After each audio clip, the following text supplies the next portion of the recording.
Friends, welcome back to my channel. ಎಲ್ಲರೂ ಹೇಗಿದ್ದೀರಾ? ಎಲ್ಲರೂ ಚೆನ್ನಾಗಿದ್ದೀರಾ ಅಂತ ಅಂದ್ಕೊತೀನಿ. ಸೊ ನಾನು ಕೂಡ ಚೆನ್ನಾಗಿದ್ದೀನಿ. ಹಿಂದಿನ ವಿಡಿಯೋದಲ್ಲಿ ಗ್ರಾಸರಿಗೆ ಹೋಗಿ ಬಂದು ವಿಡಿಯೋ ಎಂಡ್ ಮಾಡಿದ್ದೆ.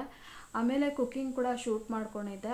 ಆ ವಿಡಿಯೋದಲ್ಲಿ ನನಗೆ ಇದನ್ನು ಹಾಕೋಕ್ಕಾಗಲಿಲ್ಲ, ಯಾಕೆಂದರೆ ಅಲ್ಲೇ ವಿಡಿಯೋ ಲೆಂತ್ ಆಗಿತ್ತು, ಅದಕ್ಕೋಸ್ಕರ. ಸೊ ಇವಾಗ ಅಲ್ಲಿಂದ ನಾನು ಕಂಟಿನ್ಯೂ ಮಾಡ್ತಾ ಇದ್ದೀನಿ. ಗ್ರಾಸರಿಗೆ ಹೋಗಿ ಬರೋಷ್ಟೊತ್ತಿಗೆ ನನ್ನ ಮಗಳು ಗ್ಯಾಸೆಲ್ಲ ಕ್ಲೀನ್ ಮಾಡಿ ಪಾತ್ರೆ ಎಲ್ಲ ತೊಳೆದಿದ್ಲು. ಇನ್ನು ನಾನು ಎಲ್ಲ ಗ್ರಾಸರಿ ಎತ್ತಿಟ್ಟು ಅಡುಗೆ ಮಾಡಲೋ ಬೇಡ ಅಂಥೇಳಿ ಯೋಚನೆ ಮಾಡ್ತಾಯಿದ್ದೆ. ಯಾಕೆಂದರೆ ಲಿವಿಂಗ್ ರೂಮ್ ಎಲ್ಲ ಕ್ಲೀನ್ ಮಾಡಿ ಮತ್ತು ಇದು ಗ್ರಾಸರಿ ಎಲ್ಲ ತರೋಷ್ಟೊತ್ತಿಗೆ ಸುಸ್ತಾಗ್ಬಿಟ್ಟಿತ್ತು. ಹೊರ್ಗಡೆ ಏನಾದ್ರು ತರಿಸ್ಕೊಂಡು ತಿನ್ನೋಣ ಅಂತ ಯೋಚನೆ ಮಾಡ್ತಾಯಿದ್ದೆ. ಸೊ ಹೊರ್ಗಡೆ ತರಿಸಿದ್ರೆ ಫುಡ್ಡು ಅಷ್ಟು ಹೊಟ್ಟೆನೂ ತುಂಬಲ್ಲ, ಆದರೆ ದುಡ್ಡು ಮಾತ್ರ ಜಾಸ್ತಿ ಆಗಿರುತ್ತೆ. ಬೀಟ್ರೋಟ್ ಇತ್ತಲ್ಲ, ಇದು ಬೀಟ್ರೋಟ್ ತುರಿದ್ಬಿಟ್ಟು ಚಪಾತಿ ಮಾಡಿಬಿಡೋಣ ಬಿಡು ಎಷ್ಟೊತ್ತ ಅಂತ ಅಂದ್ಬಿಟ್ಟು ಹಾಗೆ ಒಂದು 5 ನಿಮಿಷ ಗ್ರಾಸರಿ ಎಲ್ಲ ಎತ್ತಿಟ್ಟು ಹೋಗಿ ಚಪಾತಿ ಮತ್ತು ಬೀಟ್ರೋಟ್ ಪಲ್ಯ ಮಾಡಿದೆ. ಆ್ಯಕ್ಚುಲಿ ನಾನು ಬೀಟ್ರೋಟ್ನ ಸಣ್ಣದಾಗಿ ಹೆಚ್ಚಿಬಿಟ್ಟು ಮಾಡ್ತೀನಿ, ಅದು ನನಗೆ ತುಂಬ ಇಷ್ಟ ಆಗುತ್ತೆ. ಈ ಥರ ತುರಿದು ಮಾಡಿದ್ರೆ ಇಷ್ಟ ಆಗಲ್ಲ, ಆದರೆ ಟೈಮ್ ಇಲ್ಲದಾಗ ಈ ಥರ ತುರಿದ್ಬಿಟ್ಟು ಚಪಾತಿ ಮಾಡಿ ಪಲ್ಯ ಮಾಡಿಬಿಡ್ತೀನಿ. ಇಲ್ಲ ಟೈಮ್ ಇತ್ತು ಅಂತಂದರೆ ನಾನು ಹೆಚ್ಚಿನೇ ಪಲ್ಯ ಮಾಡೋದು. ಸೊ ಇನ್ನು ತಿಂದ್ಬಿಟ್ಟು ಮಲ್ಕೊಂಡ್ವಿ. ಸೊ ನಾನು ಮತ್ತು ಮಕ್ಕಳು 3 ಜನ ಇದ್ದಿದ್ದು. ಇವರು ಕೇರಳಗೆ ಕೆಲಸದ ಮೇಲೆ ಹೋಗಿದ್ರಲ್ವ, ಹಾಗಾಗಿ 3 ಜನಕ್ಕೆ ಎಷ್ಟೊತ್ತು ಬಿಡು, ಒಂದು 10 ಚಪಾತಿ ಆದ್ರೂ ಸಾಕು ಅಂತೇಳಿ ಮಾಡಿ ತಿಂದ್ಬಿಟ್ಟು ಮಲ್ಕೊಂಡ್ವಿ. ಇನ್ನು ಶುಕ್ರವಾರ ದಿನ ನಾನು ಬ್ಲಾಗ್ ಕಂಟಿನ್ಯೂ ಮಾಡ್ತಾಯಿದ್ದೀನಿ. ಶುಕ್ರವಾರ ದಿನ ಹಿಂದಿನ ದಿನ ಮನೆ ಕ್ಲೀನ್ ಮಾಡಿ ಗ್ರಾಸರಿ ಎಲ್ಲ ತಂದು ಸುಸ್ತಾಗಿತ್ತಲ್ಲ, ಹಾಗಾಗಿ ಟಿಫನ್ನು ಅಡುಗೆ ಮಾಡಿಕೊಂಡು ತಿಂದ್ಕೊಂಡು ರೆಸ್ಟ್ ಮಾಡಿ ಆಮೇಲೆ ನಾನು ಒಂದು 3 ಗಂಟೆ ಹಂಗೆ ಮನೆ ಒರೆಸ್ಕೊಂಡೆ. ಮೇಲಿಂದ ಕೆಳಗಡೆವರೆಗೂ ಒರೆಸ್ಕೊಂಡೆ. ಆ್ಯಕ್ಚುಲಿ ಯಾವಾಗಲೂ ಒಂದಿನ ಮೇಲ್ ಮಾಡ್ಕೊತೀನಿ, ಒಂದಿನ ಕೆಳಗಡೆ ಮಾಡ್ಕೊತೀನಿ ಮನೆ ಒರೆಸ್ಕೊಳ್ಳೋದು. ಆದರೆ ಇವತ್ತು ಒಂದೇ ದಿನ ಎಲ್ಲ ಕ್ಲೀನ್ ಮಾಡಿಕೊಂಡೆ, ಯಾಕೆಂದರೆ ಶನಿವಾರ ದಿನ ದೇವ್ರ ಸಾಮಾನೆಲ್ಲ ಬೆಳ್ಕೊಂಡು ಪೂಜೆ ಮಾಡೋಕ್ಕೆ ಸರಿ ಹೋಗುತ್ತೆ ಅಂತ. ಮಂತ್ಲಿ ಸೈಕಲೆಲ್ಲ ಇದ್ದಾಗ ಹಿಂಗೆ ಒಂದು ಸ್ವಲ್ಪ ಚೇಂಜಸ್ ಆಗ್ತಾ ಇರುತ್ತಲ್ಲ, ಹಾಗಾಗಿ. ಸೊ ಇನ್ನು ಶುಕ್ರವಾರ ದಿನ ಮ್ಯಾಟ್ ಎಲ್ಲ ತೆಗೆದು, ಹಿಂದಿನ ದಿನ ಬೇರೆ ನಾನು ಗುರುವಾರ ಲಿವಿಂಗ್ ರೂಮ್ ಕ್ಲೀನ್ ಮಾಡಿದ್ನಲ್ಲ, ಆವಾಗ ತೆಗೆದು ಕ್ಲೀನ್ ಮಾಡಿರಲಿಲ್ಲ. ಶುಕ್ರವಾರ ದಿನ ಮನೆಯೆಲ್ಲ ಒರೆಸಿದ್ನಲ್ವ, ಮ್ಯಾಟ್ ಎಲ್ಲ ಕ್ಲೀನಾಗಿ ಗುಡಿಸಿ ಎತ್ತಿ ಎಲ್ಲ ಒರೆಸಿ ಅದಾದಮೇಲೆ ಹಾಕಿದೆ. ಸೊ ಇನ್ನು ನಾನು ಶನಿವಾರ ದಿನವೇ ವಿಡಿಯೋ ಕಂಟಿನ್ಯೂ ಮಾಡ್ತಾ ಇರೋದು. ಶುಕ್ರವಾರ ದಿನ ನನಗೆ ಜಾಸ್ತಿ ಬ್ಲಾಗ್ ಶೂಟ್ ಮಾಡ್ಕೊಳಕ್ಕಾಗಲಿಲ್ಲ. ಶನಿವಾರ ದಿನ ಕಂಟಿನ್ಯೂ ಮಾಡ್ತಾಯಿದ್ದೀನಿ. ಶನಿವಾರ ದಿನ ಅರ್ಲಿ ಮಾರ್ನಿಂಗು ಇವರು ಕೇರಳದಿಂದ ಬೆಳಗ್ಗೆ 6 ಗಂಟೆಗೆ ಬಂದರು.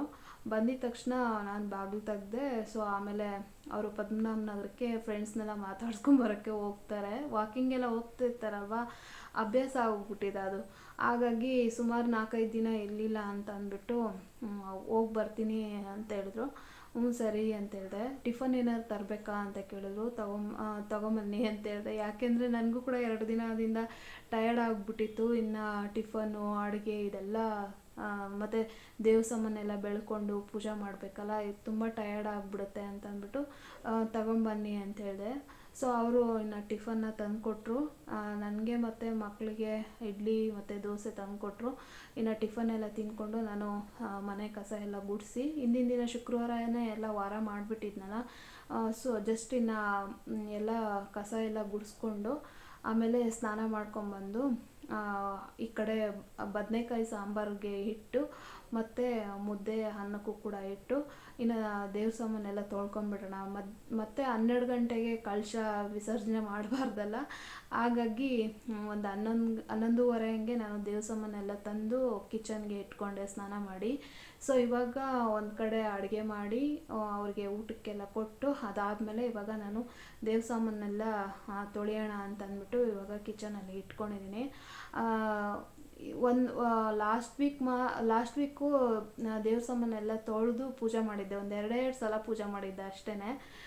ಅಂದರೆ ಶುಕ್ರವಾರ ಮತ್ತು ಶನಿವಾರ 2 ದಿನ ಪೂಜೆ ಮಾಡಿದ್ದು. ಸೊ ಜಾಸ್ತಿ ಏನೂ ಗಲೀಜಾಗಿರಲಿಲ್ಲ. ನೋಡ್ತಾ ಇರ್ಬೋದು ಇನ್ನೂ ಎಷ್ಟು ಫ್ರೆಶ್ ಆಗಿದೆ ಅಂತ ಅಂದ್ಬಿಟ್ಟು.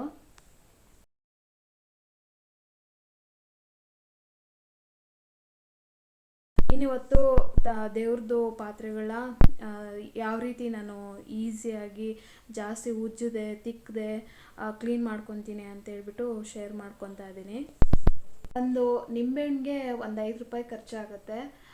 ಆಮೇಲೆ ಸಬೀನಾ ಪೌಡರು ಒಂದು 2 ರೂಪಾಯಿದಾದರೆ ಸಾಕು. ಟೋಟಲ್ 7 ರೂಪಾಯಿ ಇತ್ತು ಅಂತಂದರೆ ಇಂಟರ್ನ್ಯಾಷನಲ್ ಲಿಕ್ವಿಡು ಇಲ್ಲ ಇದ್ರ ಮುಂದೆ ಅಂತ ಹೇಳ್ಬೋದು. ಅಷ್ಟು ಚೆನ್ನಾಗಿ ಜಾಸ್ತಿ ಏನೋ ಎನರ್ಜಿ ಹಾಕಿ ತಿಕ್ಕೋ ನೆಸೆಸಿಟಿನೇ ಇರಲ್ಲ. ಒಂದು ನಿಂಬೆಹಣ್ಣು ಸಬೀನಾ ಪೌಡರ್ಗೆ ಫುಲ್ ಹಿಂಡ್ಬಿಟ್ಟು ಆ ಸೊಬಿನ ಪೌಡರ್ನ ತಗೊಂಡು ಈ ಥರ ಕಂಚಿ ಮತ್ತು ತಾಮ್ರದ ಪಾತ್ರೆಗೆ ಹಾಕ್ಬಿಟ್ಟು ಕೈಯಲ್ಲೇ ಉಜ್ಜಬೇಕು.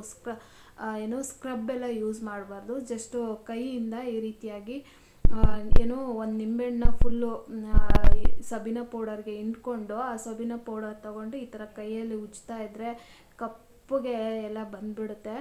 ಸೊ ಆ ಕಪ್ಪೆಲ್ಲ ಹೋಗ್ಬಿಟ್ಟು ಒಂಥರ ಫುಲ್ಲು ಹೊಸಾದೇನೋ ಅನ್ನೋಂಗೆ ಶೈನಿಂಗ್ ಹೊಡೆಯುತ್ತೆ. ಸೊ ನೋಡ್ತಾ ಇರ್ಬೋದು ಇವಾಗ ನೀವು.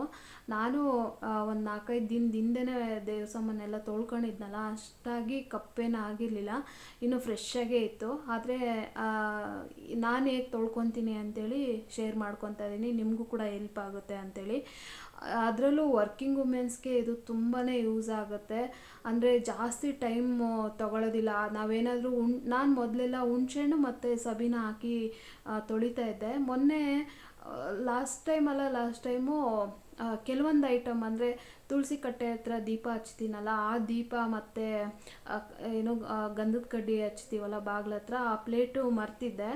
ಅಯ್ಯೋ ದೇವ್ರ ಸಾಮಾನೆಲ್ಲ ತೊಳೆದಿದ್ದೀನಿ, 1-2 ಐಟಮ್ ಬಿಟ್ಟಿದ್ದೀನಲ್ಲ ಅಂತ ಅಂದ್ಬಿಟ್ಟು ಸೊ ಹುಣ್ಸೆಹಣ್ಣು ಮನೇಲಿ ಖಾಲಿ ಆಗಿಬಿಟ್ಟಿತ್ತು. ಸರಿ ಬಿಡು, ಮನೇಲಿ ನಿಂಬೆಹಣ್ಣು ಇದೆಯಲ್ಲ, ನಿಂಬೆಹಣ್ಣು ಹಾಕ್ಕೊಂಡು ಮೊದಲು ನಾನು ಅವಾಗ ಲಾಸ್ಟ್ ಇಯರ್ ಏನೋ ನಾನು ನಿಂಬೆಹಣ್ಣು ಹಾಕಿ ತೊಳೆಯೋದನ್ನು ತೋರಿಸಿದ್ದೆ. ಆವಾಗ ನಿಂಬೆಹಣ್ಣು ಜೊತೆಗೆ ಹುಣ್ಸೆಹಣ್ಣು ಕೂಡ ನಾನು ಯೂಸ್ ಮಾಡ್ತಿದ್ದೆ. ಆದರೆ ಇವತ್ತು ಹುಣ್ಸೆಹಣ್ಣು ಇರಲಿಲ್ಲ, ಬರೀ ನಿಂಬೆಹಣ್ಣು ಮತ್ತು ಸಬೀನಾ ಹಾಕಿ ಉಜ್ಜಿದೆ. ಎಷ್ಟು ಚೆನ್ನಾಗಿ ಜಾಸ್ತಿ ಉಜ್ಜಲೇ ಇಲ್ಲ ನಾನು, ಬೇಗ ಬೆಳ್ಳಗಾಗ್ಬಿಡ್ತು. ಬರೀ ನಿಂಬೆಹಣ್ಣು ಮತ್ತು ಸಬೀನಾ ಇದ್ದರೆ ಸಾಕು, ಬೇರೇನು ಬೇಡ ಇದಕ್ಕೆ, ಅಷ್ಟು ಚೆನ್ನಾಗಾಗುತ್ತೆ ಅಂತ ಅಂದ್ಬಿಟ್ಟು ನಾನು ಲಾಸ್ಟ್ ವೀಕು ಕೂಡ ಸಬೀನಾ ಮತ್ತು ನಿಂಬೆಹಣ್ಣು ಹಾಕಿ ಉಜ್ಜಿದ್ದೆ. ಸೊ ನಿಮ್ಮ ಜೊತೆ ಕೂಡ ಶೇರ್ ಮಾಡ್ಕೊಳ್ಳೋಣ ಅಂಥೇಳಿ ಇವತ್ತು ಶೇರ್ ಮಾಡ್ಕೊತಾ ಇದ್ದೀನಿ. ಸೊ ನೋಡ್ತಾ ಇರ್ಬೋದು, ಯಾವ ಇಂಟರ್ನ್ಯಾಷನಲ್ ಲಿಕ್ವಿಡು ಬೇಕಾಗಿಲ್ಲ, ಅಷ್ಟು ಚೆನ್ನಾಗಿ ಎಷ್ಟೇ ಕಪ್ಪಾಗಿದ್ರೂ ಕೂಡ ಸಬೀನಾ ಮತ್ತು ನಿಂಬೆಹಣ್ಣು ಹಿಂಡ್ಕೊಂಡು ಉಜ್ತಾ ಇದ್ದರೆ ಎಷ್ಟು ಬೆಳ್ಳಗಾಗುತ್ತೆ ಗೊತ್ತಾ. ಉಜ್ಜಿ ತೊಳೆದು ಬಟ್ಟೆ ತೊಗೊಂಡು ಒರೆಸಿದ್ರೆ ಪಳಪಳ ಅಂತ ಹೊಳೆಯುತ್ತೆ. ಇವಾಗಿನ್ನ ಏನೋ ಹೊಸದು ತಂದಿದ್ದೀವೇನೋ ಅಂತ ಅನಿಸುತ್ತೆ, ಅಷ್ಟು ಚೆನ್ನಾಗಿ ಹೊಳೆಯುತ್ತೆ. ಸ್ಕ್ರಬ್ ಎಲ್ಲ ಯೂಸ್ ಮಾಡಬಾರ್ದು. ಕೈಯಲ್ಲೇ ಈ ಥರ ನಿಂಬೆಹಣ್ಣು ಹಿಂಡಿರ್ತೀವಲ್ಲ ಸಬೀನಾ ಪೌಡರು, ಅದನ್ನ ತೊಗೊಂಡ್ಬಿಟ್ಟು ಈ ಥರ ಬರೀ ಕೈಯಲ್ಲಿ ಉಜ್ತಾ ಹೋಗಬೇಕು. ಅದರಲ್ಲಿರೋಂಥ ಕಪ್ಪು ಎಲ್ಲ ಬಂದುಬಿಡುತ್ತೆ. ಸೊ 15 ದಿನದವರೆಗೂ ಏನೂ ಆಗೋಲ್ಲ ಫ್ರೆಂಡ್ಸ್. ನಾನು ಕೂಡ ಯೂಸ್ ಮಾಡ್ತಾ ಇದ್ದೀನಲ್ಲ.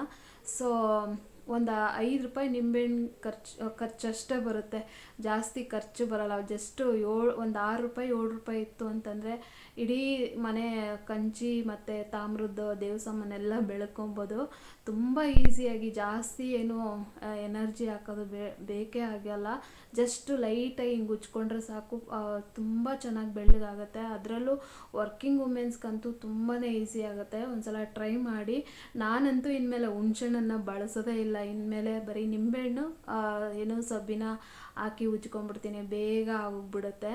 ಸೊ ಬೆಳ್ಳಿ ಸಾಮಾನು ಹೇಗೆ ಟೂತ್ ಪೌಡರ್ ಹಾಕಿ ಈಸಿಯಾಗಿ ಉಜ್ಕೊತೀನಿ, ಅದೇ ರೀತಿಯಾಗಿ ನನಗೆ ಇವಾಗ ನಿಂಬೆಹಣ್ಣು ಮತ್ತು ಈ ಸಬೀನಾ ಒಳ್ಳೆ ಸೊಲ್ಯೂಷನ್ ಸಿಕ್ತು ಅಂತ ತುಂಬ ಖುಷಿ ಆಗ್ತಾಯಿತ್ತು. ಜಾಸ್ತಿ ಎಫರ್ಟ್ ಹಾಕಿ ಉಜ್ಜೋದೇ ಬೇಕಾಗಿಲ್ಲಲ್ಲ, ಎಷ್ಟು ಚೆನ್ನಾಗಿ ಬೆಳ್ಳಗಾಗುತ್ತಪ್ಪ ಅಂತ ಅಂದ್ಬಿಟ್ಟು ಇವಾಗ ಸಬೀನಾ ಮತ್ತು ನಿಂಬೆಹಣ್ಣು ಹಾಕಿ ಉಜ್ಕೊತಾ ಇದ್ದೀನಿ. ಸೊ ನೀವು ಕೂಡ ಇದನ್ನು ಟ್ರೈ ಮಾಡಿ. ಒಂದು ನಿಂಬೆಹಣ್ಣು ತೊಗೊಂಬಂದು ಉಜ್ಕೊಂಡ್ರೆ ಒಂದು 15-20 ದಿನ ಏನೂ ಆಗೋಲ್ಲ ಫ್ರೆಂಡ್ಸ್. ಇದು ದೇವ್ರ ಸಾಮಾನು ಅಂದರೆ ಕಪ್ಪಾಗೋದೇ ಇಲ್ಲ, 15 ದಿನದವರೆಗೂ ಫ್ರೆಶ್ ಆಗಿರುತ್ತೆ. ಹಂಗೂ ನಿಮ್ಗೇನಾದರೂ ಹಾರ್ಡ್ ವಾಟರ್ಗೆ ಏನಾದರೂ ಕಪ್ಪಾಗ್ತಾ ಇದೆ ಅಂತಂದರೆ ಫಿಲ್ಟರ್ ವಾಟರಲ್ಲಿ ದೇವ್ರ ಸಾಮಾನ ಒಂದ್ಸಲ ಎಲ್ಲ ಉಜ್ಜಿಬಿಟ್ಟು ಹಾರ್ಡ್ ವಾಟರಲ್ಲಿ ತೊಳ್ಕೊಂಡು ಅದಾದಮೇಲೆ ಇದು ಫಿಲ್ಟರ್ ವಾಟರಲ್ಲಿ 1-2 ಲೀಟ್ರ್ ನೀರನ್ನ ತೊಗೊಂಡು ಒಂದು ಬೌಲಲ್ಲಿ ಹಾಕ್ಕೊಂಡು ದೇವ್ರ ಸಾಮಾನ ಇನ್ನೊಂದು ಸಲ ತೊಳ್ಕೊಂಡ್ರೆ ಏನೂ ಆಗೋಲ್ಲ 15 ದಿನವರೆಗೂ. ಅಂದರೆ ತೊಳೆದಿದ ತಕ್ಷಣ ಒಂದು ಬಟ್ಟೆ ತೊಗೊಂಡು ಒರೆಸಿ ಹಿಂಗೆ ಡ್ರೈ ಆಗೋದಕ್ಕೆ ಬಿಡಬೇಕು. ಸೊ ಅಂದರೆ ಹಾರ್ಡ್ ವಾಟರ್ ಯಾರು ಬಳಸ್ತೀರೋ ಅವರು ಫಸ್ಟು ಉಜ್ಜಿಬಿಟ್ಟು ಹಾರ್ಡ್ ವಾಟರಲ್ಲಿ ತೊಳೆದು ಆಮೇಲೆ ಫಿಲ್ಟರ್ ವಾಟರಲ್ಲಿ ತೊಳೆದು ಆಮೇಲೆ ಬಟ್ಟೆ ತೊಗೊಂಡು ಒರೆಸ್ಬಿಟ್ರೆ ಒಂದು 15 ದಿನದವರೆಗೂ ಏನೂ ಆಗೋಲ್ಲ. ಸೊ ನೋಡ್ತಾ ಇರ್ಬೋದು ಎಲ್ಲ ಬೆಳ್ಳಿ ಸಾಮಾನು ಮತ್ತು ಕಂಚಿ ತಾಮ್ರ ಎಲ್ಲನೂ ಪಳಪಳ ಅಂತ ಹೊಳಿತಾ ಇದೆ. ಇನ್ನು ನಾನು ಇವೆಲ್ಲ ತೊಳೆದು ಒರೆಸಿಟ್ಟು ನೆಕ್ಸ್ಟ್ ಇವಾಗ ಮಂತ್ಲಿ ಒಂದ್ಸಲ ಎಲ್ಲ ಏನು ವಾಲೆಲ್ಲ ನಾನು ಕ್ಲೀನ್ ಮಾಡ್ಕೊತೀನಿ. ಇನ್ನು ವಾಲೆಲ್ಲ ಕ್ಲೀನ್ ಮಾಡಿಕೊಂಡು ಇವಾಗ ದೇವ್ರ ಫೋಟೋಸ್ ಎಲ್ಲ ಒರೆಸ್ಕೊತಾ ಇದ್ದೀನಿ. ಶನಿವಾರ ದಿನ ಮುಸ್ಸಂಜೆ ಪೂಜೆ ಮಾಡೋಣ ಅಂತ ಅಂದ್ಬಿಟ್ಟು ಬೆಳಗ್ಗೆ ಟಿಫನ್ನು ಅವ್ರು ತಂದುಕೊಟ್ಟಿದ್ರಲ್ಲ ತಿಂದ್ಕೊಂಡು ಮಧ್ಯಾಹ್ನ ಊಟ ಮಾಡಿ ಆಮೇಲೆ ದೇವ್ರ ಸಾಮಾನೆಲ್ಲ ತೊಳ್ಕೊಂಡು ಇವಾಗ ದೇವ್ರ ಫೋಟೋಸ್ ಕೂಡ ಎಲ್ಲ ಒರೆಸ್ಕೊಂಡು ಕೈಕಾಲು ಮುಖ ತೊಳ್ಕೊಂಡು ಮುಸ್ಸಂಜೆ ಪೂಜೆ ಮಾಡ್ತಾ ಇದ್ದೀನಿ. ಪೂಜೆ ಎಲ್ಲ ಮುಗಿಸಿ ದೇವ್ರ ದೀಪಕ್ಕೆ ರಾಯರ ಮುಂದೆ ಹಚ್ಚೋದಕ್ಕೆ ದೇವ್ರ ದೀಪಕ್ಕೆ ತುಪ್ಪ ಮತ್ತು ಅಡುಗೆಗೆ ತುಪ್ಪ ಇರಲಿಲ್ಲ, ಬಾಕ್ಸ್ಗೆಲ್ಲ ಹಾಕಿ ಇಟ್ಕೊತಾ ಇದ್ದೀನಿ. ಫ್ರೆಂಡ್ಸ್, ಇದು ವರ್ಕಿಂಗ್ ವುಮೆನ್ಸ್ಗಂತೂ ತುಂಬಾ ಟೈಮ್ ಸೇವ್ ಆಗುತ್ತೆ ಮತ್ತು ಮನಿ ಕೂಡ ಸೇವ್ ಆಗುತ್ತೆ. ತುಂಬ ಇಂಟರ್ನ್ಯಾಷನಲ್ ಲಿಕ್ವಿಡ್ಗಳಿಗೆ ಸುಮಾರಷ್ಟು ಮನಿನ ನಾವು ಖರ್ಚು ಮಾಡಬೇಕಾಗತ್ತೆ. ಅದೇ ತುಂಬ ಕಡಿಮೆ ಬಜೆಟಲ್ಲಿ ಒಂದು 7 ರೂಪಾಯಲ್ಲಿ ತುಂಬ ಪಳಪಳ ಅಂತ ಹೊಳೆಯೋಂಗೆ ಮಾಡುತ್ತೆ ಈ ನಿಂಬೆಹಣ್ಣು ಮತ್ತು ಸಬೀನಾ. ಸೊ ಹಾಗಾಗಿ ದುಬಾರಿಯಾಗಿ ಲಿಕ್ವಿಡ್ಗಳನ್ನ ತಂದು ತೊಳೆಯೋದಕ್ಕಿಂತ ತುಂಬ ಕಡಿಮೆ ಬಜೆಟಲ್ಲಿ ಒಂದು ನಿಂಬೆಹಣ್ಣಿಗೆ ಒಂದು 5 ರೂಪಾಯಿ ಖರ್ಚಾಗುತ್ತೆ, ಒಂದು 2 ರೂಪಾಯಿ ಸಬೀನಾ ಖರ್ಚಾಗುತ್ತೆ ಅಷ್ಟೇ. ಆಮೇಲೆ ದುಬಾರಿ ಲಿಕ್ವಿಡ್ಗಳನ್ನ ತಂದು ತೊಳೆದು ಒಂದು 4 ದಿನಕ್ಕೆ ಹೋಗ್ಬಿಡುತ್ತೆ ನೋಡೋಕ್ಕಾಗದೆ. ಆದರೆ ಇದು ಕಡಿಮೆ ಬಜೆಟಲ್ಲಿ ನಾವು ಹಾಕಿ ಉಜ್ತೀವಲ್ಲ, 15ರಿಂದ 20 ದಿನ ಏನೂ ಆಗೋಲ್ಲ ಫ್ರೆಂಡ್ಸ್. ನಾನು ಇನ್ಮೇಲೆ ಹುಣ್ಸೆಹಣ್ಣು ಹಾಕಿ ತೊಳೆಯೋದಿಲ್ಲ, ಇನ್ಮೇಲೆ ಯಾವಾಗಲೂ ನಿಂಬೆಹಣ್ಣು ಮತ್ತು ಸಬೀನಾ ಇವೆರಡನ್ನೇ ಹಾಕಿ ತೊಳಿತೀನಿ. ಸೊ ಇದು ಹುಣ್ಸೆಹಣ್ಣು ಹಾಕಿ ನಾವು ತೊಳಿತೀವಲ್ಲ ತುಂಬಾ ಎನರ್ಜಿ ಹಾಕಿ ತೊಳಿಬೇಕು. ಆದರೆ ನಿಂಬೆಹಣ್ಣು ಮತ್ತು ಸಬೀನಾ ಅಷ್ಟು ಎನರ್ಜಿ ಹಾಕೋ ನೆಸೆಸಿಟಿ ಇಲ್ಲ, ಅಷ್ಟು ಚೆನ್ನಾಗಿ ಬೇಗನೆ ಬೆಳ್ಳಗಾಗುತ್ತೆ ಮತ್ತು ಒಂದು 15 ದಿನವರೆಗೂ ಯಾವುದೇ ಒಂದು ಟೆನ್ಷನ್ ಇರಲ್ಲ. ಹಾಗಾಗಿ ಇನ್ಮೇಲೆ ನಾನು ಹುಣ್ಸೆಹಣ್ಣಲ್ಲಿ ತೊಳೆಯಲ್ಲ. ಈ ಅಂದರೆ 1-2 ವರ್ಷದಿಂದನೂ ನಾನು ತೋರಿಸಿದ್ದೆ, ಆದರೆ ಆವಾಗ ನಿಂಬೆಹಣ್ಣನ್ನು ಬಳಸ್ತಿದ್ದೆ ಮತ್ತು ಹುಣ್ಸೆಹಣ್ಣನ್ನು ಬಳಸ್ತಿದ್ದೆ. ಆದರೆ ಇವಾಗ ಮೊನ್ನೆ ಹುಣ್ಸೆಹಣ್ಣು ಖಾಲಿ ಆಗಿದ್ದಕ್ಕೆ ಇದನ್ನು ಬಳಸಿ ನೋಡಿದೆ. ಅಯ್ಯೋ, ಇನ್ಮೇಲೆ ಹುಣ್ಸೆಹಣ್ಣು ಹಾಕಿ ಉಜ್ಜೋದೇ ಬೇಡಪ್ಪ, ತುಂಬ ಎನರ್ಜಿ ಹಾಕ್ಬೇಕು ಅದಕ್ಕೆ ಅಂತ ಅಂದ್ಬಿಟ್ಟು ಸೊ ಇನ್ಮೇಲೆ ನಿಂಬೆಹಣ್ಣು ಸಬೀನಾ ಹಾಕಿ ಉಜ್ಕೊಂಡ್ಬಿಡ್ತೀನಿ. ಹೆಂಗೋ ಗಿಡದಲ್ಲಿ ಇರುತ್ತಲ್ವ ನಮಗೆ. ಸೊ ನೀವೆಲ್ಲ ಇಲ್ಲದೆ ಇರೋರು ಒಂದು 5 ರೂಪಾಯಿ ಖರ್ಚು ಮಾಡೋದ್ರಲ್ಲಿ ಏನೂ ತೊಂದರೆ ಇಲ್ಲ, ಮತ್ತು ಟೈಮ್ ಸೇವ್ ಆಗುತ್ತೆ, ಹೆವಿ ಮನಿ ಕೂಡ ಖರ್ಚಾಗೋದಿಲ್ಲ ಅಲ್ವಾ. ಸೊ ಹಾಗಾಗಿ ನಿಂಬೆಹಣ್ಣು ಸಬೀನಾ ಹಾಕಿ ಉಜ್ಕೊಳ್ಳಿ, ತುಂಬ ಚೆನ್ನಾಗಿ ಬೆಳ್ಳಗಾಗುತ್ತೆ. ಮತ್ತು ದೇವ್ರ ಸಾಮಾನು ತೊಳಿಬೇಕಂದ್ರೆ ಬೇಜಾರಾಗುತ್ತಲ್ವಾ, ಯಪ್ಪ ಎಷ್ಟೊತ್ತು ಉಜ್ಜಬೇಕು ಅಂತ ಅಂದ್ಬಿಟ್ಟು. ಸೊ ಆ ರೀತಿ ಅಲ್ಲ, ಸಬೀನಾ ಮತ್ತು ನಿಂಬೆಹಣ್ಣು ಬೇಗನೆ ಉಜ್ಕೊಬೋದು. ಸೊ ಇನ್ನು ದೇವ್ರ ಸಾಮಾನೆಲ್ಲ ಉಜ್ಜಿ ನಾನು ಶನಿವಾರ ದಿನ ಕೈಕಾಲು ಮುಖ ಎಲ್ಲ ತೊಳ್ಕೊಂಡು ಮುಸ್ಸಂಜೆ ಎಲ್ಲ ಪೂಜೆ ಮಾಡಿದೆ. ಇನ್ನು ನಾನು ಮಂಗಳವಾರ ದಿನ ಬೆಳಗ್ಗೆ 5 ಗಂಟೆಗೆ ಬ್ಲಾಗ್ ಕಂಟಿನ್ಯೂ ಮಾಡ್ತಾ ಇರೋದು. ಸಂಡೇ ಮತ್ತು ಮಂಡೇ ಬ್ಲಾಗ್ ಮಾಡಲಿಲ್ಲ, ಯಾಕೆಂದರೆ ಸಂಡೇ ಮತ್ತು ಮಂಡೇ ಹಸ್ಬೆಂಡ್ ಮನೆಯಲ್ಲೇ ಇದ್ದರು. ಸೊ ಹಾಗಾಗಿ ಅವರು ಒಂದು 4-5 ದಿನ ಇರಲಿಲ್ಲಲ್ಲ, ಅದಕ್ಕೆ ಅವ್ರ ಜೊತೆ ಟೈಮ್ ಸ್ಪೆಂಡ್ ಮಾಡಿದೆ. ಸಂಡೇ ಎಲ್ಲ ಸ್ಪೆಷಲ್ ಇರ್ತಲ್ಲ, ಸಂಡೇ ಮಧ್ಯಾಹ್ನ ಮಟನ್ ಸಾಂಬಾರೆಲ್ಲ ಮಾಡಿದೆ. ಅವರು ಸಂಜೆ ಚಿಕನ್ ಗ್ರೇವಿ ಮಾಡಿದ್ರು. ಮಕ್ಕಳು ಅಪ್ಪ ನೀವೇ ಮಾಡಿ ಅಂತ ಹೇಳಿದ್ರಂತ, ಹಾಗಾಗಿ ಅವ್ರು ಮಾಡಿದರು. ಇನ್ನು ಸೋಮವಾರ ದಿನ ನಾನು ಬ್ಲಾಗ್ ಏನು ಮಾಡೋಕ್ಕೋಗಲಿಲ್ಲ. ಮೇಲ್ಗಡೆ ಒಂದು ಸ್ವಲ್ಪ ಕಡಲೆಕಾಯಿ ಎಲ್ಲ ಇತ್ತು, ಅದನ್ನು ಒಣಗಾಕ್ಕೊಂಡು ಇದು ಕೆಲಸ ಮಾಡಿಕೊಂಡೆ. ಸೊ ಇನ್ನು ಮಂಗಳವಾರ ದಿನ ಬೆಳಗ್ಗೆ 5 ಗಂಟೆಗೆ ಎದ್ದಿದ್ದೀನಿ. ಅವರಿತ್ತು ಅಂತಂದರೆ ನಂಗೆ ಭಯ ಏನೂ ಇರಲ್ಲ, ಎದ್ಬಿಟ್ಟು ಆರಾಮಾಗಿ ಕೆಲಸ ಮಾಡ್ಕೊತೀನಿ. ಇವತ್ತು ಬೇಗ ಎಚ್ಚರ ಆಯಿತು, ಸರಿ ನಿದ್ದೆ ಬರಲಿಲ್ಲ, ಅದಕ್ಕೆ ಬೇಗ ಎದ್ದು ಎಲ್ಲ ಇವಾಗ ಮನೆಯಲ್ಲಿ ಕಸ ಎಲ್ಲ ಗುಡಿಸ್ಕೊಂಡು ಸ್ನಾನ ಮಾಡಿ ಪೂಜೆ ಮಾಡಿ ಟಿಫನ್ ಮಾಡೋಣ ಅಂತ ಅಂದ್ಬಿಟ್ಟು 5 ಗಂಟೆಗೆ ಎದ್ದಿದ್ದೀನಿ. ಎದ್ದು ದೇವ್ರಿಗೆ ನಮಸ್ಕಾರ ಮಾಡಿಕೊಂಡು ಸುಪ್ರಭಾತ ಬರುತ್ತಲ್ವ, ಹಾಕ್ತೆ ಟಿ ವಿ ಅಂತೂ ನಾನು ಇವಾಗೆಲ್ಲ ನೋಡೋದೇ ಇಲ್ಲ. ಯಾವ ಚಾನಲ್ಲು ಯಾವುದ್ರಲ್ಲಿ ಅಂದರೆ ನಾನು ನೋಡೋ ಅಂಥದ್ದು ಯಾವ್ಯಾವ ಚಾನಲ್ ನಂಬರ್ ಕೂಡ ಮರ್ತೋಗ್ಬಿಟ್ಟಿತ್ತು. ಹೆಂಗಪ್ಪ ಹಾಕೋದು ಅಂತ ಅಂದ್ಬಿಟ್ಟು ಅಂದ್ಕೊಂಡು ಹಂಗೆ ಒಂದು ಬುಕ್ಕಲ್ಲಿ ಬರೆದಿಟ್ಟಿದ್ದೆ. ಆವಾಗ ಇದು ಭಕ್ತಿ ಚಾನಲ್ನ ಹಾಕ್ದೆ ಈ ನಂಬರ್ ಅಂತ ಅಂದ್ಬಿಟ್ಟು. ಸೊ ಹಾಕ್ಬಿಟ್ಟು ನಾನು ಕೆಲಸ ಮಾಡ್ಕೊತಾ ಇದ್ದೀನಿ. ಸೊ ಅಲ್ಲಿ ದೇವ್ರ ಹಾಡು ಓಡ್ತಾ ಇರುತ್ತೆ, ಇಲ್ಲಿ ನಾನು ಕೆಲಸ ಮಾಡ್ಕೊಳ್ಳೋದಕ್ಕೆ ಒಂದು ಮೋಟಿವೇಶನ್ ಅಂತ ಸಿಗುತ್ತೆ. ಸೊ ಒಂಥರ ಮೈಂಡ್ ಫ್ರೆಶ್ ಇರುತ್ತಲ್ವ ದೇವ್ರ ಹಾಡುಗಳನ್ನ ಕೇಳ್ಕೊತ ಕೆಲಸ ಮಾಡ್ತಾಯಿದ್ರೆ. ಹಾಗಾಗಿ ಇವಾಗ ಫಸ್ಟು ಎಲ್ಲ ಕಸ ಗುಡಿಸ್ಕೊತಾ ಇದ್ದೀನಿ. ಆದಷ್ಟು ಸೂರ್ಯೋದಯ ಆಗೋಷ್ಟೊತ್ತಿಗೆ ಪೂಜೆ ಮಾಡ್ಕೊಳ್ಳೋಣ ಅಂತ ಅಂದ್ಬಿಟ್ಟು ಸೊ ಮೇಲೆ ಮತ್ತು ಕೆಳಗಡೆ ಎಲ್ಲ ಇವಾಗ ಮನೆ ಒರೆಸ್ಕೊತಾ ಇದ್ದೀನಿ, ಮನೆ ಕಸ ಗುಡಿಸ್ಕೊತಾ ಇದ್ದೀನಿ. 5 ಗಂಟೆಗೆ ಎದ್ದು ಬಂದು ಒಳಗೆ ಮತ್ತು ಹೊರಗೆ ಲೈಟ್ ಹಾಕಿ ಮೇಲೆ ಕೆಳಗಡೆ ಎಲ್ಲ ಕಸ ಗುಡಿಸಿ ಇವಾಗ ಒಂದು ಅರ್ಧ ಗಂಟೆ ಆದಮೇಲೆ ನಾನು ಬಾಗಿಲನ್ನ ತೆಗಿತಾ ಇದ್ದೀನಿ. ಸೊ ಒಂದು 5:15ಗೆ ಈ ನೇಪಾಳೀಸ್ ಎಲ್ಲ ಮನೆ ಕೆಲಸಕ್ಕೆಲ್ಲ ಓಡಾಡ್ತಿರ್ತಾರೆ ಹೆಣ್ಮಕ್ಳು. 5:15ಗೆ ಏನು ಭಯ ಅಂತ ಅನಿಸಲ್ಲ. ಸೊ ಇವಾಗ ಒಂದು ಅರ್ಧ ಗಂಟೆ ಆದಮೇಲೆ ಬಂದು ನಾನು ಹೊರಗಡೆ ಮನೆ ಮುಂದೆಗಡೆ ಎಲ್ಲ ಹೊಸ್ಲ ಮೇಲೆ ಇರೋಂಥ ರಂಗೋಲಿ ಎಲ್ಲ ತೆಗೆದು ಎಲ್ಲ ಕಸ ಗುಡಿಸ್ಕೊತಾ ಇದ್ದೀನಿ. ಒಂಥರ ಬೆಳಗ್ಗೆ ಬ್ರಾಹ್ಮಿ ಮುಹೂರ್ತದಲ್ಲಿ ಎದ್ದೇಳೋದೇ ಒಂಥರ ಖುಷಿ. ಮತ್ತು ನಮಗೆ ಓಲ್ಡ್ ಮೆಮೊರೀಸ್ ಎಲ್ಲ ನೆನಪಾಗುತ್ತೆ. ಆವಾಗ ನಮ್ಮನ್ನು ಅಜ್ಜಿ ಬ್ರಾಹ್ಮಿ ಮುಹೂರ್ತದಲ್ಲಿ ಎದ್ದು ಅಂದರೆ ಬೆಳಗ್ಗೆ ಬ್ರಾಹ್ಮಿ ಮುಹೂರ್ತದಲ್ಲಿ ಎದ್ದು ಓದಿದರೆ ಜ್ಞಾಪಕ ಶಕ್ತಿ ಚೆನ್ನಾಗಿರುತ್ತೆ ಅಂತಂದ್ಬಿಟ್ಟು ಎದ್ದೇಳಿಸ್ತಾಯಿದ್ರು. ಆದರೆ ಅಜ್ಜಿ ನಮ್ಮ ಒಳ್ಳೇದಕ್ಕೆ ಕೇಳ್ತಿದ್ರು. ಆದರೆ ನಾವು ಬೈಕೊತಾ ಇದ್ವಿ, ಅಜ್ಜಿ ಮಲ್ಕೊಳ್ಳೋಕ್ಕೆ ಬಿಡಲ್ಲ. ಅದರಲ್ಲೂ ಚಳಿಗಾಲದಲ್ಲಂತೂ ತುಂಬ ಬೈಕೊತಾ ಇದ್ವಿ, ಈ ಅಜ್ಜಿ ಅಂತೂ ಮಲ್ಕೊಳ್ಳೋಕ್ಕೆ ಬಿಡಲ್ಲಪ್ಪ, ಯಾರು ಓದ್ತಾರೆ ಅಂತೇಳಿ ಅಜ್ಜಿನ ಬೈಕೊತಿದ್ವಿ. ಆದರೆ ಇವಾಗ ನೋಡಿ ಒಂದು ಟೈಮ್ ಅಂತ ಬಂದಾಗ ಅದು ಅವ್ರು ಇಲ್ಲದೆ ಇರುವಾಗ ನಮಗೊಂದು ವಯಸ್ಸಾದಾಗ ಗೊತ್ತಾಗುತ್ತೆ ಅವ್ರು ಹೇಳ್ತಿದ್ದೆಲ್ಲ ಒಳ್ಳೆಯದೇ ಅಂತ ಅಂದ್ಬಿಟ್ಟು. ಇವಾಗ ನಾನು ನೆನೆಸ್ಕೊತೀನಿ ಹಂಗೆ ನಮ್ಮ ಮಕ್ಕಳಿಗೆ ಇವಾಗ ನಾವೇನಾದ್ರು ಹೇಳ್ತಾ ಇದ್ರೆ ಅವ್ರು ಕೇಳೋದಿಲ್ಲ ಮತ್ತು ನಮ್ಮನ್ನು ಬೈಕೊತಾ ಇರ್ತಾರೆ. ಅವ್ರಿಗೆ ಒಂದು ಟೈಮ್ ಅಂತ ಬಂದಾಗ ನಾವಿಲ್ಲದೆ ಇರುವಾಗ ನೆನೆಸ್ಕೊತಾರೆ ಅಲ್ವಾ. ಸೊ ಅದನ್ನು ನನಗೆ ಅದು ಯಾವಾಗಲೂ ಬೆಳಗ್ಗೆ ಒಂದು 4 ಗಂಟೆ ಹಂಗೆ ಎದ್ದೇಳಿದೆ ಅಂತ ಅಂದರೆ ಯಾವಾಗಲೂ ನಾವು ಎದ್ದೇಳ್ತಾ ಇದ್ದಿದ್ದೇ ನೆನಪಾಗುತ್ತೆ. ಮತ್ತು ಒಂಥರ ನನಗೆ ಏನೋ ಒಂಥರ ಖುಷಿ ಅಂತ ಅನಿಸುತ್ತೆ ಈ ಟೈಮಲ್ಲಿ ಎದ್ದು ಏನಾದರೂ ಕೆಲಸ ಮಾಡೋದಕ್ಕೆ. ಅದೇ ಬೆಳಗ್ಗೆ ಒಂದು 7 ಗಂಟೆ ಹಂಗೆ ನನಗೆ ಕೆಲಸ ಮಾಡೋಕ್ಕೆ ಅಷ್ಟೊಂದು ಇಂಟ್ರೆಸ್ಟ್ ಇರಲ್ಲ. ಆದರೆ ಬ್ರಾಹ್ಮಿ ಮುಹೂರ್ತದಲ್ಲಿ ಎದ್ದು ದೇವ್ರಿಗೆ ನಮಸ್ಕಾರ ಮಾಡೋದಾಗಿರ್ಬೋದು, ಕೆಲಸ ಮಾಡೋದಾಗಿರ್ಬೋದು, ಸ್ನಾನ ಪೂಜೆ ಮಾಡೋದಾಗಿರ್ಬೋದು, ಏನೋ ಒಂಥರ ಪಾಸಿಟಿವ್ ಆಗಿ ತುಂಬ ಸ್ಪೆಷಲ್ ಅಂತ ಅನಿಸುತ್ತೆ. ತುಂಬ ಎಷ್ಟು ಕೆಲಸ ಮಾಡಿದ್ರೂ ನನಗೆ ಟಯರ್ಡ್ ಅಂತ ಅನಿಸಲ್ಲ ಬೆಳಗಿನ ಜಾವ ಬ್ರಾಹ್ಮಿ ಮುಹೂರ್ತದಲ್ಲಿ. ಹಾಗಾಗಿ ಏನೋ ಎದ್ದೊಳಕ್ಕೆ ತುಂಬ ಇಷ್ಟ. ಆದರೆ ಒಂದೊಂದ್ಸಲ ಎಲ್ತ್ ಏನು ಮಾಡುತ್ತೆ ಅಂತಂದರೆ ಒಂಥರ ಬ್ಯಾಕ್ ಪೇಯ್ನ್ ಅಂತ ಅನಿಸುತ್ತೆ ಬೆಳಗ್ಗೆ ಬೇಗ ಎದ್ದರೆ.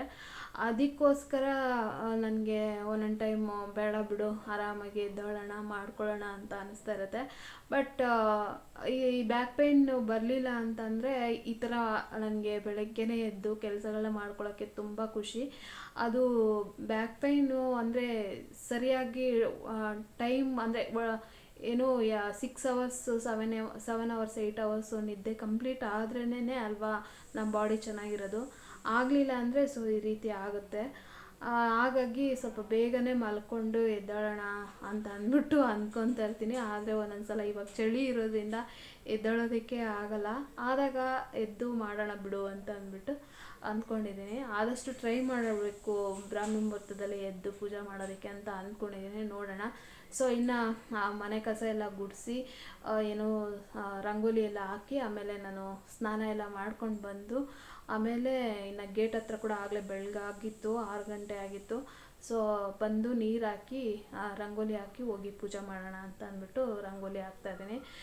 ನಾನು ಗೇಟ್ ಹತ್ರ ಏನಾದರೂ ನೀರು ಹಾಕಲಿಲ್ಲ ಅಂದರೆ ಅಯ್ಯೋ ಅಲ್ಲಿ ಹೊರ್ಗಡೆನೇ ಫಸ್ಟ್ ನೀರು ಹಾಕಿ ರಂಗೋಲಿ ಹಾಕಿಲ್ಲ ಅಂಥೇಳಿ ಅಂದ್ಕೊತಾ ಇರ್ತೀನಿ, ಪೂಜೆ ಮಾಡೋಕ್ಕೆ ಮನಸ್ಸಿರಲ್ಲ. ಅದಕ್ಕೋಸ್ಕರ ಸ್ನಾನ ಮಾಡ್ಕೊಂಬಂದು ರಂಗೋಲಿ ಕಸ ಗುಡಿಸಿ ರಂಗೋಲಿ ಹಾಕಿ ಇವಾಗ ಮತ್ತೆ ಕಾಲೆಲ್ಲ ತೊಳ್ಕೊಂಡು ಬಂದು ಸೊ ಹೂವು ಎಲ್ಲ ಕಿತ್ಕೊಂಡು ಅಂದರೆ ಬೆಳಗಾಗಬೇಕಲ್ವಾ ಹೂವು ಕಿತ್ಕೊಳ್ಳೋದಕ್ಕೂ ಕೂಡ. ಅದಕ್ಕೋಸ್ಕರ ಹೂವು ಕಿತ್ಕೊಂಡು ಪೂಜೆ ಮಾಡೋಣ ಅಂದರೆ ಸೂರ್ಯೋದಯ ಇನ್ನೇನು ಸೂರ್ಯ ಮನೆ ಒಳಗಡೆ ಕಿರಣಗಳು ಬೀಳ್ತಾ ಇದೆ ಅನ್ನುವಾಗ ಒಂದು 6 ಕಾಲ ಅಷ್ಟೊತ್ತಿಗೆ ದೀಪ ಹಚ್ಚಿ ಪೂಜೆ ಮಾಡೋಣ ಅಂತ ಅಂದ್ಬಿಟ್ಟು. ಮತ್ತು ಸೂರ್ಯನಾರಾಯಣರ ಆಶೀರ್ವಾದ ಕೂಡ ಇರುತ್ತಲ್ವ, ಆವಾಗ ದೀಪ ಹಚ್ಚಿ ಪೂಜೆ ಮಾಡಿಬಿಡೋಣ ಅಂತ ಅಂದ್ಬಿಟ್ಟು ಮಾಡ್ತಾಯಿದ್ದೀನಿ. ಆದಷ್ಟು ಬೆಳಗ್ಗೆ 6 ಗಂಟೆ ಒಳಗೂ ಟ್ರೈ ಮಾಡ್ತೀನಿ. ಇನ್ನು ಆಗಲಿಲ್ಲ ಅಂತಂದರೆ ಇನ್ನೇನು 6:30 ಸೂರ್ಯೋದಯ ಆಗ್ತಾಯಿದೆ ಅನ್ನುವಾಗಲೂ ಪೂಜೆ ಮಾಡಿದ್ರು ಕೂಡ ಚೆನ್ನಾಗಿರುತ್ತೆ. ಸೊ ಅದೇ ಸೂರ್ಯೋದಯ ಒಳಗಡೆನೇ ಮಾಡಿದ್ರೆ ಬ್ರಾಹ್ಮಿ ಮುಹೂರ್ತದ ಪೂಜೆ ಆಗುತ್ತೆ. ಸೂರ್ಯೋದಯ ಆಯಿತು ಅಂತಂದರೆ ಅದು ಬೆಳಗ್ಗೆ ಪೂಜೆ ಆಗುತ್ತೆ. ಸರಿ, ಯಾವಾಗಲೂ ಒಂದು ಟೈಮ್ ಒಟ್ಟಿನಲ್ಲಿ ಒಂದು 8:30 9 ಗಂಟೆ ಒಳಗಡೆ ಪೂಜೆ ಮಾಡಿದ್ರೆ ಒಳ್ಳೇದಲ್ವಾ ಅಂತ ಅಂದ್ಬಿಟ್ಟು ಮಾಡ್ತಾಯಿದ್ದೀನಿ ಇವಾಗ ಪೂಜೆನ ಮಂಗಳವಾರ ದಿನ. ಬೇರೆ ಬೆಳಗ್ಗೆ ಬೇಗ ನಾನು ರಾಮನಗರಕ್ಕೆ ಹೋಗಬೇಕು, ಬ್ರೇಕ್ಫಾಸ್ಟ್ ಎಲ್ಲ ಬೇಗ ರೆಡಿ ಮಾಡು ಅಂತ ಹೇಳಿದರು. ಹಾಗಾಗಿ ನನಗೆ 5 ಗಂಟೆಗೆ ಎಚ್ಚರ ಆಯಿತು. ಅದಕ್ಕೋಸ್ಕರ ಎದ್ದು ಮಾಡಿಕೊಂಡೆ, ಪೂಜೆ ಮಾಡಿ ಆಮೇಲೆ ಟಿಫನ್ ಮಾಡಿಬಿಡೋಣ. ಸೊ ಅವ್ರು ಹೋಗ್ತಾರೆ, ಆಮೇಲೆ ನಾನು ರೆಸ್ಟ್ ಮಾಡಿಕೊಂಡು ಏನಾದರೂ ಕೆಲಸಗಳು ಮಾಡ್ಕೊಳ್ಳೋಣ ಅಂತೇಳಿ ಪ್ಲ್ಯಾನ್ ಮಾಡ್ಕೊಂಡಿದ್ದೆ. ಆದರೆ ರಾಮನಗರಕ್ಕೆ ಹೋಗೋದು ಕ್ಯಾನ್ಸಲ್ ಆಯಿತು. ಸರಿ, ಇಲ್ಲೇ ಕೆಲಸದ ಮೇಲೆ ಹೋಗ್ತೀನಿ ಅಂತ ಹೇಳಿದ್ರು. ಅದಕ್ಕೆ ಆರಾಮಾಗಿ ಪೂಜೆ ಮಾಡಿಕೊಂಡು ಶ್ಲೋಕ ಎಲ್ಲ ಹೇಳ್ಕೊಂಡು ಟಿಫನ್ ಮಾಡೋಣ ಅಂಥೇಳಿ ಈಗ ಪೂಜೆನ ಮಾಡ್ತಾಯಿದ್ದೀನಿ. ಸೊ ಅವಾಗ ತಾನೇ ಸೂರ್ಯೋದಯ ಆಗ್ತಾಯಿತ್ತು. ಸೂರ್ಯನ ಕಿರಣಗಳು ಮನೆ ಒಳಗಡೆ, ಮನೆ ಒಳಗಡೆಯಲ್ಲಿ ಲಿವಿಂಗ್ ರೂಮ್ ಹತ್ರ ಬೆಡ್ರೂಮ್ಗೆ ಹೋಗ್ತೀವಲ್ಲ, ಅಲ್ಲಿ ಮಿರರ್ ಬೀಳುತ್ತೆ. ಅಲ್ಲಿ ತನಕ ಅಂದರೆ ಫ್ರಿಜ್ ಹಿಂದೆಗಡೆ ಮಿರರ್ ಬರುತ್ತೆ ಬೆಡ್ರೂಮ್ಗೆ ಹೋಗೋ ಇದು ಪ್ಲೇಸಲ್ಲಿ, ಅಲ್ಲಿ ತನಕ ಬಿಸಿಲು ಬೀಳುತ್ತೆ. ಸೊ ಸೂರ್ಯನಾರಾಯಣ ಅವ್ರಿಗೆ ಮತ್ತು ತುಳಸಿ ಅಮ್ಮನವ್ರಿಗೆ ಮತ್ತು ಹೊಸ್ಲಿಗೆ ಪೂಜೆ ಎಲ್ಲ ಮಾಡ್ಕೊಂಡು ಬಂದು ಇವಾಗ ಒಳಗಡೆ ದೇವ್ರುಗಳಿಗೆಲ್ಲ ಮಂಗಳಾರತಿ ಮಾಡ್ಕೊತಾ ಇದ್ದೀನಿ. ಮಂಗಳಾರತಿ ಎಲ್ಲ ಮಾಡಿದಾದ್ಮೇಲೆ ರಾಯರ್ದು 108 ಸಲ ಶ್ಲೋಕ ಹೇಳ್ಕೊತೀನಿ. ಇನ್ನು ನಾನ್ ವೆಜ್ಜು, ಎಗ್ಗು ಈ ಥರ ಏನಾದ್ರು ತಿಂತೀನಿ ಅನ್ನಂಗಿದ್ರೆ ನಾನು ಹೇಳ್ಕೊಳಕ್ಕೆ ಹೋಗಲ್ಲ. ಯಾವುದೇ ದೇವ್ರದ್ದು, ರಾಯರ್ದು ಬಿಟ್ಟು ಬೇರೆ ಯಾವ ದೇವ್ರದ್ದು ನಾನು ಶ್ಲೋಕಗಳು ಹೇಳ್ಕೊಳಕ್ಕೆ ಹೋಗಲ್ಲ. ನಾನ್ ವೆಜ್ ಏನಾದ್ರು ತಿನ್ನಂಗಿತ್ತು ಅಂತಂದರೆ, ತಿನ್ನಲ್ಲ ಅಂತಂದರೆ ಹೇಳ್ಕೊತೀನಿ. ಮಂಗಳವಾರ ದಿನ ನಾನು ಏನು ತಿನ್ನಲ್ಲ, ಹಾಗಾಗಿ ಶ್ಲೋಕ ಕೂಡ ಹೇಳ್ಕೊಂಡೆ. ಸೊ ಇದಾಗಿತ್ತು ಫ್ರೆಂಡ್ಸ್ ಇವತ್ತಿನ ವ್ಲಾಗ್. ನಿಮ್ಗೆ ಏನಾದರೂ ಸ್ವಲ್ಪನಾದರೂ ಇಷ್ಟ ಆಗಿದ್ರೆ ಪ್ಲೀಸ್ ಲೈಕ್ ಮಾಡಿ. ನಮ್ಮ ವ್ಯೂವರ್ಸ್ಗೆ ಸ್ವಲ್ಪ ಜಾಸ್ತಿ, ಹಾಗಾಗಿ ಲೈಕ್ ಮಾಡಿ. Thank you for watching my video. Next ಹೊಸ ವ್ಲಾಗಲ್ಲಿ ಸಿಗ್ತೀನಿ. ಬಾಯ್.